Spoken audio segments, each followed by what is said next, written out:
Jose Trinidad walks on what's left of his home in Montebello, Puerto Rico. Puerto Ricans are still struggling to survive 1 week after Hurricane Maria struck, as officials scramble to distribute precious resources across the storm-battered island. "We need to get our ST together, because people are dying," San Juan Mayor Carmen Yulín Cruz told CBS News on Tuesday. "People are really dying." She urged the Federal Emergency Management Agency to focus on distributing basic necessities like food and water, and forget the red tape.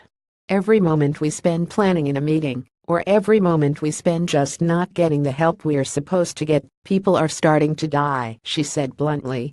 "This is not painting a picture. This is just the reality that we live in, the crude aftermath of a storm, a hurricane, that has left us technically paralyzed," she said. 2 people on life support died Monday because the hospital ran out of fuel to power its generators, she said. "There's a lot of good faith, but the good faith has to turn into action or people are going to continue to die," she insisted.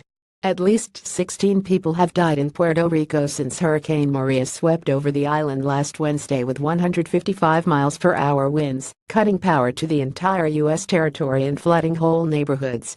Only 11 of Puerto Rico's 69 hospitals have fuel or power, while 1.5 million residents remain without drinking water, according to the Department of Defense.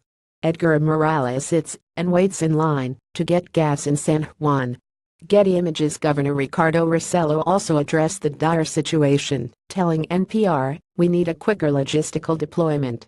You know, the gas and fuel issue is not a matter of how much do we have, it's a matter of how we can distribute it," he said. "Some ports have already been cleared by the Coast Guard to resume accepting ships with supplies," he said.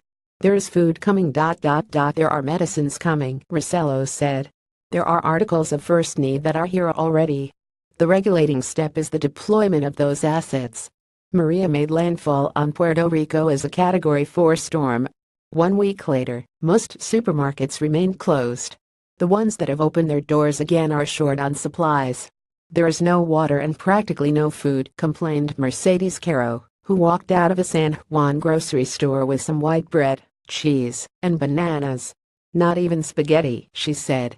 FEMA said Tuesday it has 86 generators in Puerto Rico and on St. Thomas in the U.S. Virgin Islands, and another 186 are on the way. 16 Navy and Coast Guard ships are already stationed in Puerto Rico, and another 10 will arrive in the next 4 days. "We're dramatically increasing the federal footprint that's in Puerto Rico," FEMA Chief Brock Long said.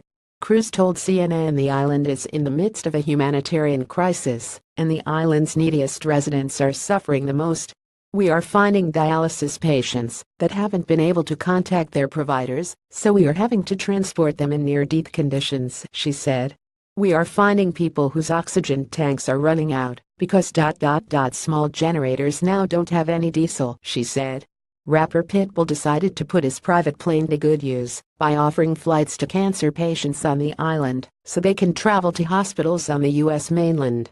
"Thanks to singer Ed Pitbull for lending your private plane to transport cancer patients from PR to USA so that they can get chemo," Representative Jennifer Gonzalez from Puerto Rico tweeted in Spanish Tuesday.